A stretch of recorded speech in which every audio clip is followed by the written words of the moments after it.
Paper में थोड़ा बहुत बदलाव होता है, कई बार एज इट इज क्वेश्चंस वही क्वेश्चंस आप देखेंगे 21 में भी वही आया, 22 में भी वही आया, 23 में भी वही आया, अभी जनवरी में जो पेपर हुआ है वैसे ही वही टॉपिक्स हैं, है ना। तो वही 7-8 टॉपिक्स हैं, मैंने मैराथन वगैरह भी लिए हुए हैं, लाइक शेयर सब्सक्राइब आप कर देंगे। इसके अलावा हम आपको मिल जाएंगे कहाँ, let's learn square Telegram channel, यहाँ पे आपको पीडीएफ विद आंसर्स आपकी मिल जाएंगी, जो अब तक की पीडीएफ है वो सब दे दी जा चुकी हैं, प्याजे वाली भी। बैच में अगर आप एनरोल होना चाह रहे हैं कि आपको ना किताब लेनी है, ना मॉक टेस्ट लेना है, ना कुछ और लेना है, अलग से सब एक जगह मिल जाए, सारी क्लासेस मिल जाए, नोट्स मिल जाए, तो आप करियरविल ऐप डाउनलोड करके वहां एनरोल कर सकते हैं। मैं सीडीपी आपके साथ डील करती हूँ डेली बेसिस पे, और कंप्लीट थियोरी से लेके सब कुछ, प्रैक्टिस से लेके सब कुछ, और ये आप वेबसाइट से लेंगे तो आपको एक डिस्काउंट भी मिल जाएगा। तो ऐप डाउनलोड करके रजिस्टर करके फिर आप वेबसाइट में जाएंगे, टीचिंग सेक्शन में वहां पे जाइएगा, बड़ा प्लेटफॉर्म है, बहुत सारे अलग अलग एग्जाम्स की तैयारी होती है, तो टीचिंग सेक्शन में आप चले जाइएगा। अगर हम बात करें क्वेश्चन नंबर 1 की, तो क्वेश्चन नंबर 1 क्या कहता है भाई, 25 क्वेश्चन हम सॉल्व करेंगे और समझेंगे, सिर्फ सॉल्व नहीं करेंगे, समझेंगे। तो स्टार्ट करें, समझें। बहुत बढ़िया। कल हाँ क्लास नहीं हो पाई थी भाई, और बहुत बढ़िया, चलिए आ जाओ। अगर हम देखें यहाँ पे क्वेश्चन नंबर 1, एक भाषा अध्यापक अंग्रेजी में कहानी सुनाती है और शिक्षार्थियों से कहती है कि उन्हें जो भी भाषा आती है उस भाषा में यह कहानी समूह में सुनाएं, फिर कक्षा की सामान्य भाषा में यही कहानी सुनाएं। यहाँ पे 3 भाषाओं की बात हुई है। एक भाषा अध्यापक यानी जो लैंग्वेज की टीचर है, वो कह रही है अंग्रेजी में कहानी सुनाती है। क्या करती है, अंग्रेजी में कहानी सुनाती है। उन्होंने इंग्लिश में कोई स्टोरी सुनाई। अब देख लो ये अंग्रेजी की बात हो रही है, क्योंकि हिंदी और इंग्लिश की पेडागोजी सेम आ रही है ट्रांसलेशन में, तो इवन सभी लैंग्वेज की, तो आपको समझ में आना चाहिए, कॉन्सेप्ट सबका सेम है, सिलेबस सारी लैंग्वेज का सेम है अगर पेडागोजी का देखेंगे तो एक भाषा अध्यापक अंग्रेजी में कहानी सुनाती है, यानी इंग्लिश में कहानी सुनाई, फिर बच्चों को कहा, शिक्षार्थियों को कहा कि उन्हें जो भी भाषा आती है, यानी जो भी उनकी मदर टंग है, मातृभाषा है, सहजात भाषा है, जो भी उन्होंने घर से उठाई है भाषा, यानी अर्जित की है, उसमें वो कहानी एक समूह में अपने ग्रुप को सुनाए। ठीक है, जितनी उन्हें समझ में आई है अंग्रेजी से अपनी भाषा में, उस कहानी को सुनाना है। उस भाषा में यह कहानी समूह में सुनाएंगे, फिर उसके बाद तीसरी भाषा आएगी, कक्षा की सामान्य भाषा में यही कहानी सुनाए। अब कक्षा की सामान्य भाषा यहाँ पे सिंपल है कि अंग्रेजी ही होगी, क्योंकि टीचर किस भाषा में बात करेगी, जो कक्षा की सामान्य भाषा है। ठीक है ना, तो यहाँ पे अलग भी हो सकती है, बट मल्टीपल लैंग्वेजेस का यूज हो रहा है, यानी कई भाषाओं का प्रयोग हम कर रहे हैं, और बच्चे की मातृभाषा का भी प्रयोग कर रहे हैं। इस शिक्षण शास्त्रीय युक्ति को, यानी इस पेडागोजिकल टेक्निक को किस रूप में जाना जाता है? पहला ऑप्शन है बहुभाषा शिक्षण, यानी इसको मल्टीलिंगुअल टीचिंग कहेंगे। भाषा अर्जन यानी लैंग्वेज एक्विजिशन कहेंगे, यानी जैसे आप बड़े होते हैं और भाषा को आप अर्जित कर लेते हैं, अपने परिवार से बोलना सीख लेते हैं, मम्मी पानी दे दो, पहले तुतला के बोलते हैं या फिर सही बोलने लगते हैं, एक शब्द से 2 शब्द जोड़ के। पर भाषा व्यवहार यानी ट्रांस लैंग्वेजिंग, या फिर बहुभाषा नीति यानी मल्टीपल लैंग्वेज पॉलिसी। फटाफट से बताओ, इससे मुझे एक क्वेश्चन याद आ रहा है, इस मल्टीपल लैंग्वेज पॉलिसी से, भारत में भाषा नीति को क्या कहा जाता है? इसके बाद मैं ये क्वेश्चन एक बार लिख दूंगी बोर्ड पे, मुझे बात करते करते याद आ गया, और ऐसा बहुत बार होता है जब हम क्वेश्चंस, नंबर ऑफ क्वेश्चंस हो सकता है हम लिमिटेड सॉल्व कर रहे हो, बट कॉन्सेप्ट्स हमारे बहुत सारे क्लियर हो ही जाते हैं। ठीक है, क्वेश्चन नंबर 1, 57% लोग फर्स्ट ऑप्शन दे रहे हैं, जो कि गलत है। कमाल कर दिया आपने, बिल्कुल बहुत ही बढ़िया, गजब कर दिए हो। देखो एक बार, ये गलत है, ये वैसे गलत नहीं पूरी तरह से, बट यहाँ पे ये गलत है, क्योंकि अगर थर्ड ऑप्शन नहीं होता तो हम इसके साथ जा सकते थे, और बहुभाषा शिक्षण नहीं कहेंगे इसको, बहुभाषा तकनीक कह सकते हैं एक तरह से। खैर, अगर हम बात करें यहाँ पे, भाई बच्चे कई भाषाओं का प्रयोग कर रहे हैं। इंग्लिश में कहानी सुनाई गई, उन्होंने अपनी भाषा में बच्चों ने एक दूसरे को सुनाई, फिर कहा गया कि जो सामान्य भाषा है क्लास की, चाहे वो इंग्लिश हो या जो भी है, उसमें कहानी सुनाओ। तो कई भाषाओं का प्रयोग हो रहा है, बच्चे की मातृभाषा का भी प्रयोग हो रहा है।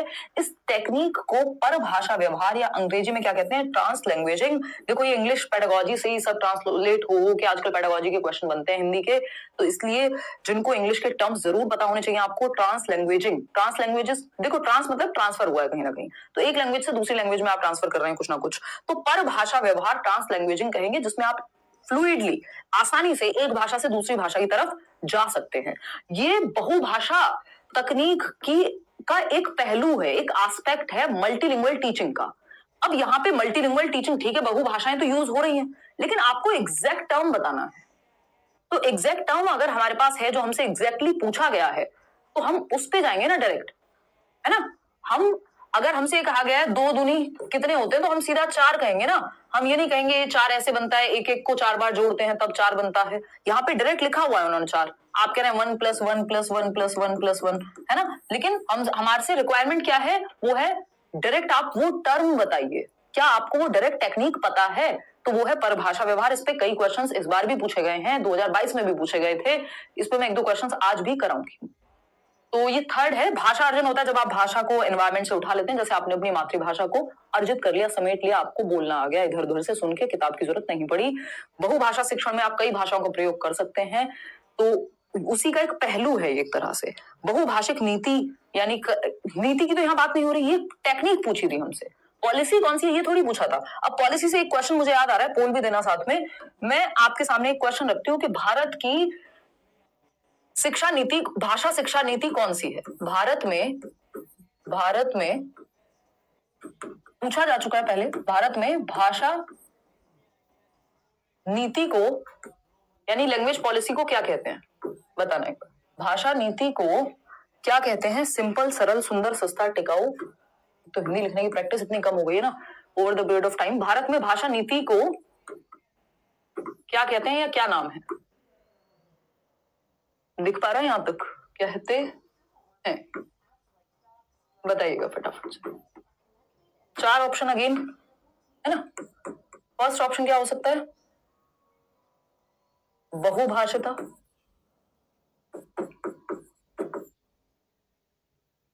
सेकंड ऑप्शन मातृभाषिकता,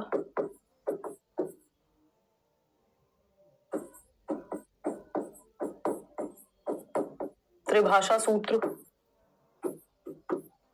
या फिर मानक भाषा। फटाफट से बताओ, 4 ऑप्शन है, फटाफट से बताओ, दिमाग थोड़ा एक्टिव होगा ना। थर्ड ऑप्शन, बहुत बढ़िया भाई। भारत की जो भाषा नीति है, जिसको हम लैंग्वेज पॉलिसी कहते हैं, वो हम जो फॉलो करते हैं स्कूल्स में या एजुकेशन सिस्टम पूरा जो फॉलो करता है, वो है त्रिभाषा सूत्र, जिसको 3 लैंग्वेज फॉर्मूला कहते हैं। और ये 3 लैंग्वेज फॉर्मूला की बात कहाँ हुई है?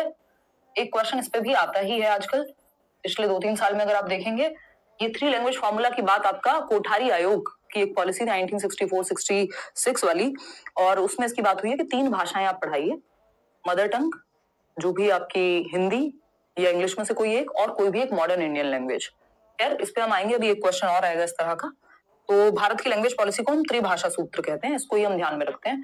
इस पे बवाल भी हुआ था साउथ में। क्वेश्चन नंबर 2 देखिएगा एक बार, ये क्या कहता है? क्वेश्चन नंबर 2 कहता है कक्षा 7 की अध्यापिका यानी क्लास 7 की टीचर हैं, जो जोड़ियों में यानी पेयर्स में, जोड़ों में मतलब 2-2 के बच्चों का, मान लीजिए 30 बच्चे हैं, 15 पेयर बना दिए, 2-2 बच्चों का एक पेयर, ठीक है ना।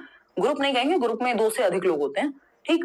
तो जोड़ियों, अध्यापिका जोड़ियों में कार्य करवाने वाली गतिविधि करवा रही हैं, जिसमें सभी जोड़ियों पेयर्स को 10 वाक्यों की कहानी पर काम करने के लिए दिया जाता है।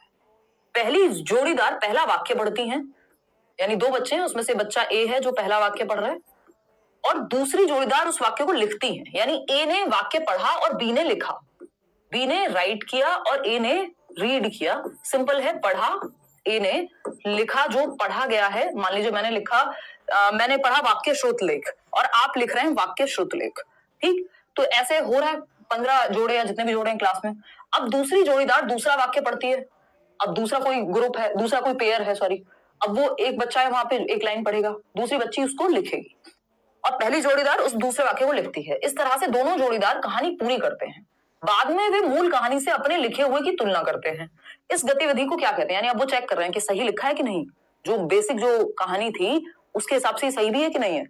अब ये डिक्टेशन तो है, क्योंकि जब आप स्पेलिंग चेक कर रहे हो या देख रहे हो कि मैच हो रही हैं चीजें या नहीं, जिसको हम आम भाषा में इमला कह देते थे, कि बचपन में टीचर या माँ बाप हमारे बोलते थे कि ये लिखो, वो बोल रहे हैं और हम लिख रहे हैं, ताकि हमारी वर्तनी की अशुद्धियां ठीक हो सके। वर्तनी मतलब स्पेलिंग मिस्टेक्स क्लियर हो सके, है ना। तो ये श्रुत लेख है कि सुन के, डिक्टेशन कहते हैं अंग्रेजी में, सुन के लिख रहा है बच्चा। हाँ ये तो हो रहा है, श्रुत लेख ये दोनों तो हटा देंगे। पारस्परिक लेखन ये नहीं है कि एक लिख रहा है फिर दूसरा लिख रहा है, यहाँ पे बोलने की भी बात हो रही है, सुन के लिखने की बात हो रही है, तो इसलिए डिक्टेशन या श्रुत लेख तो जरूर आएगा। ठीक। पारस्परिक श्रवण, सिर्फ सुनने की बात नहीं हो रही, लिखने की भी हो रही है, तो श्रुत लेख है, सुनना और लिखना साथ में है, डिक्टेशन। ठीक। तो वाक्य श्रुत लेख, या सिर्फ वाक्य की बात हो रही है या नहीं, कहानी की बात हो रही है, यानी पारस्परिक श्रुत लेख, यानी रेसिप्रोकल डिक्टेशन। यानी एक बच्चा बोल रहा है, फिर दूसरा लिखेगा, दूसरा बोल रहा है, फिर पहला लिखेगा, तो सुन करके लिखा जा रहा है। तो यहाँ पे परस्पर चल रही है क्रिया, यानी रेसिप्रोकल है। अपने पीयर्स में वो कभी एक लिख रहा है, कभी दूसरा, तो ये पारस्परिक श्रुत लेख है जो दो लोगों के बीच में या ग्रुप्स के बीच में चल रहा है, या पेयर्स के बीच में। क्वेश्चन नंबर 3 देखिएगा और जवाब दीजिएगा फटाफट। क्वेश्चन नंबर 3 क्या कहता है, फटाफट से बताओ। क्वेश्चन नंबर 3 पोल में दोगे जवाब और फिर हम आगे बढ़ेंगे। क्वेश्चन नंबर 3 कहता है, वह भाषा क्या है जिसका प्रयोग हम दिन प्रतिदिन के लिए आमने सामने की अंतः क्रिया के लिए करते हैं। ये क्वेश्चन भी पता नहीं अलग अलग तरीके से कितनी बार पूछा जा चुका, लगभग हर बार आता है अब तो ये, है ना, कि वह भाषा क्या है जिसका प्रयोग हम दिन प्रतिदिन यानी डेली एक्टिविटीज के लिए, हिंदी में भी ऐसे ही पूछा जाएगा, इंग्लिश में भी, डेली एक्टिविटीज के लिए फोन किया किसी को, अरे भाई क्या हालचाल है, क्या चल रहा है, दिन प्रतिदिन डेली यूज है लैंग्वेज का। आमने सामने की अंतः क्रिया के लिए, इंटरएक्शन के लिए, दोस्त से मिले और भाई क्या चल रहा है आजकल, फिर वो कहेगा क्या चल रहा है, ये चल रहा है, वो चल रहा है, कुछ भी दुनिया भर की बातें करेगा वो। आमने सामने की अंतर्क्रिया, सोशल इंटरेक्शन, है ना। मम्मी से मिले, मम्मी ने कहा हाँ और क्या पढ़ाई की आज, टीचर से मिले, नमस्ते किया या व्हाटएवर, ग्रीट किया उनको। ठीक। दो बच्चे मैदान में खेल रहे हैं, बातें कर रहे हैं आपस में, तो डेली लैंग्वेज जो हम यूज कर रहे हैं, इस अंतःक्रिया को क्या कहेंगे, सिंपल है, 43% लोग सही जवाब दे रहे हैं, बिक्स कहते हैं अंग्रेजी में। अब आपको पता है, अगर बिक्स नहीं पता किसी को तो हिंदी का हम बहुत वो करते हैं ना कि यार सिर्फ हिंदी में पढ़ो, या तो भाई आजकल सिस्टम ही ऐसा है कि आपको टर्म्स इंग्लिश में भी पता होने चाहिए, और इवन ट्रांसलेशन में कई बार भाव गलत हो जाता है, तो अगर आपने प्रॉपरली ठीक से पढ़ लिया है इंग्लिश के टर्म्स को तो वो हेल्प करेंगे। बुनियादी अंतर वैयक्तिक संप्रेषण कौशल, बिक्स जिसको हम कहते हैं बेसिक इंटरपर्सनल, क्योंकि इसका नाम ही है इंटरपर्सनल, तो अंतर वैयक्तिक यानी अंतः क्रिया ही होगी इसमें, बेसिक इंटरपर्सनल कम्युनिकेशन स्किल्स, यानी वो स्किल्स जो हम इंटरपर्सनल कम्युनिकेशन में एक दूसरे से बातचीत में यूज कर रहे हैं, फोन पे बात करना, सामने बात करना, अपनी बात को कहना, दूसरे की बात को समझना, ये बेसिक इंटरपर्सनल कम्युनिकेटिव स्किल्स जो हैं बिक्स कहलाती हैं, जिसमें बातचीत की बात आएगी। इसका ऑपोजिट हो जाता है कैल्प, यानी एग्जैक्ट ऑपोजिट नहीं बट इससे डिफरेंट है, संज्ञानात्मक अकादमिक भाषा निपुणता, यानी कॉग्निटिव एकेडमिक लैंग्वेज प्रोफिशिएंसी, यानी जब आप भाषा का इस्तेमाल डेली नहीं, जो ज्ञान के सृजन के लिए कर रहे हैं, जिसमें आप एकेडमिक सब्जेक्ट पढ़ रहे हैं, प्रोफिशिएंसी आपकी उस पे है, तो वो कॉग्निटिव, आपके जो ये हिंदी में अगर कहें तो संज्ञानात्मक अकादमिक भाषा निपुणता, कि आपकी उतनी पकड़ है कि आप किसी सब्जेक्ट को पढ़ के समझ पा रहे हैं, है ना। कॉग्निटिव एकेडमिक लैंग्वेज प्रोफिशिएंसी कहते हैं कैल्प, हिंदी और इंग्लिश दोनों में पूछा जाता है। तो ये पढ़ने लिखने के बारे में होती है, डेली एक्टिविटी के बारे में है, इसलिए हम इसको नहीं कह सकते। अगर ये पढ़ने के बारे में, पढ़ के चैप्टर को समझने के बारे में होती तो हम इसको कह देते। अंतरवैयक्तिक भाषा निपुणता, संप्रेषणात्मक भाषा कौशल, ये देखने में अच्छा लग रहा है, लेकिन हमारे पास एग्जैक्ट टर्म जब है तो हम इसके साथ क्यों जाएंगे, है ना। एक को 4 बार जोड़ के क्यों दिखाएंगे जब 2 दूनी 4 डायरेक्ट लिखा हुआ है। और देखिए क्वेश्चन नंबर, ये क्या कहता है भाई, क्वेश्चन नंबर 4 कहता है, मिडिल स्तर पर अध्यापन करने वाली अध्यापक एक पाठ्य सामग्री, मिडिल स्तर पर मतलब बोले तो कक्षा 6 से 8 के बीच में, है ना। आपका पेपर 1 हो, पेपर 2 हो, लैंग्वेज 1 हो, लैंग्वेज 2 हो, कोई फर्क नहीं पड़ता। अगर आप इस तरह के जितने भी सेशंस हम लोग डिस्कस करेंगे कर लेते हैं, आपकी प्रॉब्लम सॉल्व है, क्योंकि उन्हीं टॉपिक से क्वेश्चन बार बार सामने आएंगे, सिलेबस लिमिटेड है लैंग्वेज का। मिडिल स्तर पर अध्यापन, और जो आपने सीडीपी में पढ़ा है वो भी यहाँ काम आएगा।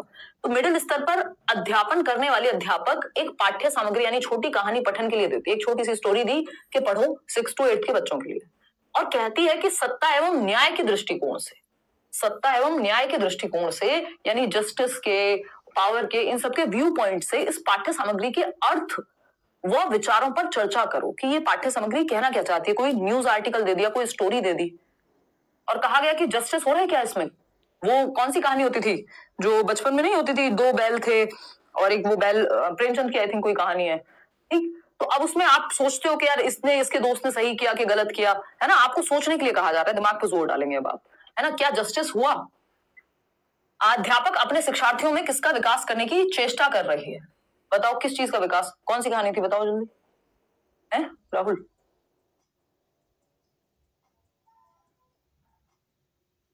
कोई बात नहीं, चलो खैर, हाँ, झूरी के दो बैल और समथिंग, सही बात है, हीरा मोती को अलग अलग नाम दे रहे हैं, ठीक है। तो अगर हम बात करें यहाँ पे, तो आप सोच रहे हैं कि यार इसके साथ सही हुआ कि नहीं हुआ, है ना? तो जस्टिस और पावर के पॉइंट ऑफ व्यू से आप इसमें थिंकिंग कर रहे हैं, यानी अलग अलग पहलुओं से सोच रहे हैं। जब बात अलग अलग पहलुओं की आ जाती है तो क्रिटिकल थिंकिंग आ जाती है। क्रिटिकल मतलब समालोचनात्मक चिंतन। अब ऑप्शंस में क्या है हम देख लेते हैं। समालोचनात्मक भाषा विकास कर रहे हैं टीचर इसके माध्यम से, उच्च स्तरीय भाषा कौशल है ये, है ना? समालोचनात्मक साक्षरता कौशल है या समालोचनात्मक शिक्षण शास्त्र है। अब ये ऑप्शंस ने क्वेश्चन को मुश्किल बना दिया, अदरवाइज क्वेश्चन आसान था, क्योंकि सोचने की बात हो रही है, अलग अलग व्यू पॉइंट्स, अलग अलग परिप्रेक्ष्य से हम किसी चीज को देख पा रहे हैं, दृष्टिकोण से देख पा रहे हैं, तो यानी समालोचनात्मक चिंतन तो हो रहा है बच्चे का क्रिटिकल थिंकिंग, जो 21वीं शताब्दी के कौशलों में आता है, जो आपकी नेशनल एजुकेशन पॉलिसी नई शिक्षा नीति भी कहती है। तो समालोचनात्मक भाषा विकास कराने की कोशिश है, उच्च स्तरीय भाषा कौशल है, समालोचनात्मक साक्षरता कौशल है, समालोचनात्मक शिक्षण शास्त्र है। किसका विकास करने की बात कर रहे हैं? देखो अगर आप देखेंगे तो ये एक टर्म है, एग्जैक्ट टर्म है। अब ये टर्म वाला क्वेश्चन हो जाता है, कुछ क्वेश्चंस ऐसे होते हैं जिनका फैक्चुअल आंसर होगा। समालोचनात्मक साक्षरता कौशल यानी क्रिटिकल लिटरेसी स्किल्स, इंग्लिश में कह देते हैं, आता है और क्वेश्चन सेम इंग्लिश में भी। क्रिटिकल लिटरेसी स्किल्स यानी इसमें क्रिटिकल थिंकिंग भी आ रही है बच्चे की, और वो लिटरेसी भी बेहतर हो रही है, यानी अब वो इसका अर्थ निकालना, इस पे विचार करना, इस पे रिफ्लेक्ट करना, इस पे चिंतन करना, क्या सही है क्या गलत है, हर एक पहलू से देखना किसी चीज को, है ना? तो ये स्किल्स में अपने आप भाषा विकास हो जाएगा, कौशल इसके अंदर होंगे बच्चे में, तभी वो इस समालोचनात्मक चिंतन कर पाएगा, क्योंकि उसके अंदर वो भाषा कौशल हैं। ठीक, समालोचनात्मक शिक्षण शास्त्र, ये पेडागोजी थोड़ी है कि उसको बच्चे को थोड़ी पढ़ाना सीखना है यहाँ पे, उसका तो सिंपल साक्षरता कौशल है कि वो लिटरेसी सीख रहा है, साक्षर हो रहा है इस चीज में कि अलग अलग व्यू पॉइंट से कैसे किसी चीज को देख पाते हैं। तो समालोचनात्मक साक्षरता कौशल इसको हम कहते हैं। आगे बढ़ेंगे क्वेश्चन नंबर 5 पे। क्या कहता है क्वेश्चन नंबर 5? फटाफट से देखेंगे और समझेंगे, जवाब देंगे। अगर मैं देखूं क्वेश्चन नंबर 5 कहता है शिक्षण की वह विधि जिसमें अध्यापक और 4 विद्यार्थी विभिन्न भूमिकाओं के साथ एक सहयोगात्मक अधिगम समूह का गठन करते हैं। पाठ्य वस्तु की विषय वस्तु पर संवाद किया जाता है, जिससे समीपस्थ विकास का क्षेत्र यानी वो प्रॉक्सिमो डिस्टल जो दायरा है, अब आपने जो भी पेडागोजी में पढ़ा है वो बहुत काम का हो जाता है यहाँ पे, कि जहां तक संभावना है कि आपका विकास हो सकता है, जो वाइगोस्की की बात होती है, और परिणामतः पठन बोध में सुधार हो जाता है। इस विधि को क्या कहते हैं? यानी अध्यापक और विद्यार्थी दोनों साथ में कर रहे हैं किसी काम को, जहां जरूरत पड़ रही है टीचर से पूछ रहे हैं, टीचर अपने विचार बता रहे हैं किसी एक पाठ को लेके, बच्चे अपने विचार, यानी चर्चा परिचर्चा हो रही है। यानी सहयोगात्मक अधिगम समूह यानी कोऑपरेटिव एक ग्रुप बना हुआ है, जहां कोलैबोरेट करके साथ में टीचर बच्चे से, बच्चे टीचर से, सब मिलकर के सीख रहे हैं। इसको रेसिप्रोकल टीचिंग कहते हैं अंग्रेजी में, और हिंदी में पारस्परिक शिक्षण कहेंगे, और ये रीडिंग में बहुत काम आता है। संरचनात्मक उपागम नहीं है कि आप संरचना देख रहे हो, कंस्ट्रक्ट कैसे करते हैं किसी सेंटेंस को, बल्कि यहाँ पे समझ की बात हो रही है। मॉडल पठन होता है कि मॉडल रीडिंग जिसको कहते हैं, टीचर ने पढ़ के दिखाया अच्छे से उच्चारण के साथ, और बच्चे फिर उस चीज को वैसे ही पढ़ रहे हैं, वो नहीं है यहाँ पे। यहाँ पे समझ की भी बात हो रही है, बच्चे की समझ बेहतर हो रही है, क्योंकि टीचर और बच्चे साथ में मिलकर सीख रहे हैं।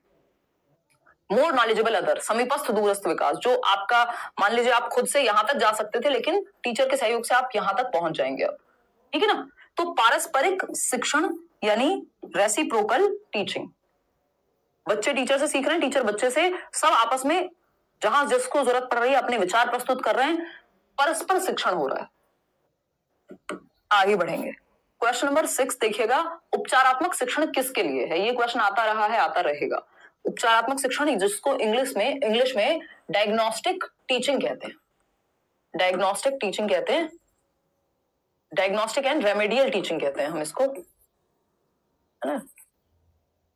रेमेडियल, ये वर्ड्स याद होना जरूरी है। देखिएगा, तो अगर उपचारात्मक शिक्षण किसके लिए है, तो उन शिक्षार्थियों और अध्यापकों के लिए जिन्हें अपने शिक्षण अधिगम युक्तियों को समझने और बदलने और सुधार लाने की जरूरत है, उनके लिए उपचारात्मक शिक्षण होना चाहिए। उन शिक्षार्थियों और अध्यापकों के लिए जो भाषा की परीक्षा में अधिक अंक लाना चाहते हैं, देखो अंक लाना कभी भी पर्पस होता ही नहीं है पेडागोजी में, एक बच्चे का भला अंक से नहीं समझ से होगा, अंक अपने आप आ जाएंगे। एक्सेलेंस के पीछे भागो, सक्सेस चकमार के पीछे आएगी। याद कीजिए 3 इडियट्स, यही पेडागोजी का पूरा सिद्धांत है। ठीक, थर्ड ऑप्शन है उन शिक्षार्थियों के लिए जिन्हें भाषा अधिगम के कुछ आयामों पर ध्यान देने की आवश्यकता है, यानी कुछ ही आयामों पे, बट कौन से आयाम? जहां कठिनाई हो। तो ऐसा नहीं है कोई भी रैंडम कुछ आयाम, कौन से कुछ आयाम? जहां कठिनाई हो वहीं तो उपचार दिया जाएगा, जहां बीमारी तो हो कोई, अगर कुछ है ही नहीं दिक्कत तो डॉक्टर जबरदस्ती थोड़ी मुझे दवाइयां दे देगा, ठीक है ना। अगर हम देखें उन अध्यापकों के लिए जिन्हें भाषा सीखने वाले कुछ शिक्षार्थियों के लिए अपने शिक्षण में सुधार की जरूरत है, यानी उन टीचर्स के लिए, सिर्फ टीचर्स के लिए है ये नहीं भाई, टीचर और स्टूडेंट दोनों के लिए है। टीचर के लिए क्या कैसे सही है, बच्चे के लिए कि उसको कठिनाई कहाँ है, वो किस चैप्टर में किस जगह पे अटकता है, कहाँ दिक्कत है, तो उसको सुधार लाइए आप, तो वो उपचारात्मक शिक्षण में आएगा, दोबारा पढ़ाइए, नए तरीके से पढ़ाइए। टीचर के लिए कि टीचर का जो टीचिंग मेथड है उसमें दिक्कत कहाँ है, उसको अपनी टीचिंग में इंप्रूवमेंट की कहाँ जरूरत है ना। ऐसा थोड़ी कि टीचर को कोई जरूरत ही नहीं है चेंज की।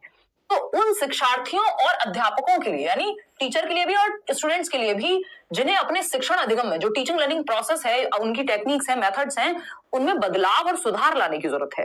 चाहे वो बच्चे को, चाहे किसी एक चैप्टर में दिक्कत है ना, किसी एक पॉइंट में दिक्कत है, तो टीचर और बच्चे दोनों में यहाँ चेंज आ सकता है उपचारात्मक शिक्षण के माध्यम से। और उपचारात्मक शिक्षण होता ही है जहां बच्चे को दिक्कत है, सुधार लाने की जरूरत है। ये नहीं कि कुछ आयामों पर ध्यान देने की जरूरत है, जहां मुश्किल है, बच्चे को दिक्कत है, वहां ध्यान देने की जरूरत है, उसी को उपचारात्मक शिक्षण कह रहे हैं।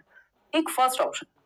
क्वेश्चन नंबर 7 देखिएगा और जवाब दीजिएगा। क्वेश्चन नंबर 7 कहता है, भाषा शिक्षा पर राष्ट्रीय शिक्षा नीति 2020 के संदर्भ में कौन सा कथन सही नहीं है, नॉट। तो ध्यान से पढ़ना होता है नॉट वाले क्वेश्चंस को। त्रिभाषा सूत्र के अंतर्गत भारतीय भाषाओं का अध्ययन, ये सही नहीं है, बिल्कुल सही है, भारतीय भाषाओं की बात होती है थ्री लैंग्वेज फॉर्मूला में, है ना। त्रिभाषा सूत्र के अंतर्गत भाषा के रूप में अंग्रेजी भाषा का अध्ययन, चलो ये भी होता है, इंग्लिश लैंग्वेज की भी बात हुई है थ्री लैंग्वेज फॉर्मूला में। त्रिभाषा सूत्र के अंतर्गत, ये त्रिभाषा सूत्र क्या है, भारत की भाषा पॉलिसी है, भाषा नीति है, इसके आधार पर भाषाएं पढ़ाई जानी चाहिए, ये एक पॉलिसी है। त्रिभाषा सूत्र के अंतर्गत शास्त्रीय भाषा का अध्ययन, यानी जो क्लासिकल लैंग्वेजेस हैं उनका अध्ययन जो है आपका, क्लासिकल लैंग्वेजेस का अध्ययन त्रिभाषा सूत्र में, ये बात कही गई है, बताओ एक बार। नेशनल एजुकेशन पॉलिसी कह रही है, हाँ नेशनल एजुकेशन पॉलिसी कह रही है शास्त्रीय भाषाओं के बारे में, बट त्रिभाषा सूत्र के माध्यम से नहीं कह रही है। वो ये नहीं कह रही है थ्री लैंग्वेज फॉर्मूला में तीसरी भाषा पढ़ा दो संस्कृत, जो कि क्लासिकल लैंग्वेज है, या और भी क्लासिकल लैंग्वेजेस या शास्त्रीय भाषाएं हैं भारत में।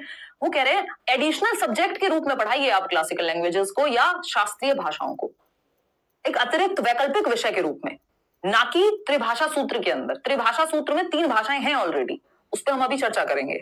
त्रिभाषा सूत्र के अंतर्गत मातृभाषा, घर की भाषा का अध्ययन, भाई ये तो होता ही है त्रिभाषा सूत्र में, मदर टंग की भी बात हुई है ना, अंग्रेजी की भी बात हुई है, भारतीय भाषाओं की भी बात हुई है, जो क्षेत्रीय भाषाएं हैं बच्चे की, या मॉडर्न इंडियन लैंग्वेजेस हैं जो भारतीय भाषाएं हैं, उनकी बात हुई है। लेकिन त्रिभाषा सूत्र के अंतर्गत शास्त्रीय भाषा का अध्ययन, ये आपकी जो भाषा, जो राष्ट्रीय शिक्षा नीति है वो ये नहीं कहती। वो कहती है जो शास्त्रीय भाषाएं हैं, क्लासिकल लैंग्वेजेस हैं भारत में, चाहे वो संस्कृत है या और इस तरह की भाषाएं हैं, उनको एडिशनल सब्जेक्ट के रूप में पढ़ाइए, वैकल्पिक विषय के रूप में पढ़ाइए, ना कि थ्री लैंग्वेज फॉर्मूला के अंदर। थ्री लैंग्वेज फॉर्मूला में तो 3 भाषाएं हैं, त्रिभाषा सूत्र में तो नाम ही है त्रि, है ना। मदर टंग है बच्चे की, जो भी मातृभाषा है ना, इंग्लिश या हिंदी है, वो डिपेंड करेगा कि मातृभाषा हिंदी है, इंग्लिश है, इनमें से कुछ हुआ तो फिर कुछ और आ जाएगा यहाँ पे। और तीसरी भाषा आपकी मॉडर्न इंडियन लैंग्वेज है, यानी भारतीय भाषाओं में से कोई एक। ये 3 भाषाओं का जिक्र हुआ है त्रिभाषा सूत्र में, ना कि वैकल्पिक विषय के रूप में शास्त्रीय भाषा का। वो नेशनल एजुकेशन पॉलिसी कहती है कि अलग से आप एडिशनल सब्जेक्ट के रूप में पढ़ाइए। क्वेश्चन नंबर 8 देखिएगा फटाफट से। कोझिकोड के लिए एक विशेष समुदाय में बोली जा रही मलयालम इसी स्थान में दूसरों के द्वारा बोली जा रही मलयालम से थोड़ी सी भिन्न है। विशेष समुदाय द्वारा बोली जा रही मलयालम को किस रूप में जाना जाएगा? कोझिकोड कहाँ है? एक सिटी है, कहाँ? केरला में। उसमें ईवीएस में भी पढ़ते हैं हम, है ना। ईवीएस के अगर आपने पुराने वीडियोस देखे होंगे तो उसमें पढ़ते हैं हम। कोझिकोड एक विशेष समुदाय में बोली जा रही मलयालम में, यानी कोझिकोड एक जगह है, मान लीजिए केरला में एक सिटी है, तो वहां पे जो मलयालम बोली जा रही है किसी एक गली मोहल्ले में, वो डिफरेंट है, वो अलग है, थोड़ी सी भिन्न है, जो दूसरों के द्वारा बोली जा रही मलयालम से थोड़ी सी भिन्न है। यानी उस एक पर्टिकुलर एरिया में कोई जगह है, यहाँ पे जो मलयालम बोली जा रही है वो अलग है कहीं और बोली जा रही मलयालम से। इसको ऐसे समझ सकते हो कि हिंदी हम हरियाणा में भी बोल रहे हैं, जिसको हम हरियाणवी कह देते हैं, हिंदी हम उत्तर प्रदेश में भी बोल रहे हैं, और हिंदी हम आसपास के राज्यों में भी बोल रहे होंगे, मध्य प्रदेश में भी कुछ हद तक बोल रहे होंगे, ठीक, तो या राजस्थान में भी कुछ हद तक बोल रहे होंगे। तो हिंदी का वो रूप जो हरियाणा में है या हरियाणा के हिसार में है, मान लीजिए, वो हरियाणा के जींद में अलग है। तो मतलब भाषा हम बोलते हैं ना, कोस कोस पे बोली बदले, 3 कोस पानी और 3 कोस पे वाणी, तो हमारी बोलियां हैं बहुत सारी। तो उस तरह से मलयालम की भी बोलियां होंगी, किसी भी भाषा में होगा ही, जो जैसे जैसे स्थान के आधार पे भाषा में परिवर्तन होने लग जाते हैं। तो विशेष समुदाय द्वारा बोली जाने वाले ही मलयालम को क्या कहेंगे? बोली कहेंगे, क्योंकि एक विशेष समुदाय बोल रहा है उसको, वो मानक भाषा से अलग है, स्टैंडर्ड लैंग्वेज से। ठीक, तो ये दो भिन्न भिन्न भाषाएं हैं? नहीं, भाषा तो मलयालम ही है। मलयालम की सामाजिक बोली है जो उस समाज ने अडॉप्ट कर ली है, जो एक जगह पे बोली जा रही है। फोर्थ ऑप्शन पे क्यों जा रहे हो? मलयालम की क्षेत्रीय बोली, सामाजिक, भाई क्षेत्रीय नहीं, ठीक है ना। मलयालम के दो प्रकार हैं, मलयालम की सामाजिक बोली है, सब अलग अलग इसमें जवाब दे रहे हैं, ठीक है। समाज, उस समाज की भाषा है ये। चलिए खैर आगे बढ़ते हैं नेक्स्ट क्वेश्चन पे। क्वेश्चन नंबर है 9, निम्नलिखित में से कौन सा विस्तृत पठन का उद्देश्य नहीं है? विस्तृत पठन के कई प्रकार होते हैं, हमने मैराथन में पढ़े थे, फिर किसी दिन डिस्कस करेंगे।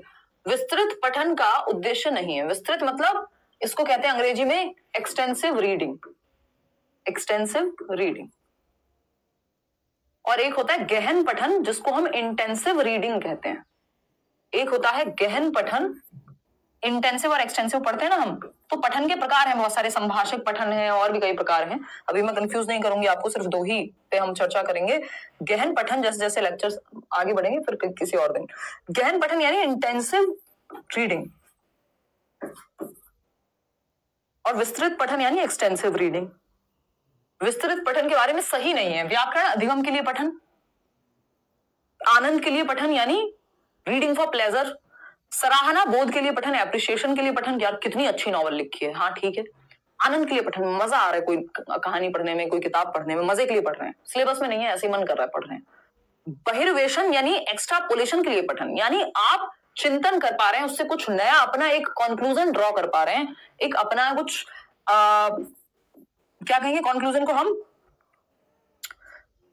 अपना एक सार निकाल पा रहे हैं, अपना एक व्यू पॉइंट देख पा रहे हैं उसमें से। तो अगर हम देखें सराहना बोध के लिए पठन या आनंद के लिए पठन, तीनों बातें सही है, क्योंकि एक्सटेंसिव रीडिंग या विस्तृत पठन क्या होती है? जब आप मजे के लिए पढ़ रहे हैं, एक्स्ट्रा में पढ़ रहे हैं, कोई नॉवल पढ़ रहे हैं, हैरी पॉटर की कोई किताब पढ़ रहे हैं, कोई और आपका मन किया प्रेमचंद की कहानी पढ़ रहे हैं, जबकि आपके सिलेबस में भी नहीं है, ये लाइब्रेरी गए कोई भी किताब उठाई, तो आप मजे के लिए पढ़ रहे हैं, ना तो पेपर के लिए पढ़ रहे हैं, आपको मजा आ रहा है वो पढ़ के, सराहना कर पा रहे हैं आप, एक्स्ट्रापोलेशन के लिए पढ़ रहे हैं, आपका दिमाग आप 4 दिशाओं में सोच पा रहे हैं, चीजों के बारे में जान पा रहे हैं। व्याकरण अधिगम के लिए पठन नहीं है। व्याकरण अधिगम के लिए होता है या पर्टिकुलर संरचना के लिए होता है, तो एक गहन पठन हो जाता है जो पढ़ाई लिखाई से आपकी डायरेक्ट रिलेटेड होता है। तो ये है फर्स्ट ऑप्शन गलत है, और जो गलत है वही सही है, क्योंकि पूछा ही गलत था, नहीं वाला है, तो सही जो नहीं है उसी का जवाब हमें देना। क्वेश्चन नंबर 10 देखना, त्रिभाषा सूत्र के बारे में कौन सा कथन सही है? यानी 3 लैंग्वेज फॉर्मूला के बारे में कौन सी एक बात सही है? मातृभाषा, घर की भाषा या हिंदी प्रथम भाषा के रूप में, बताइए।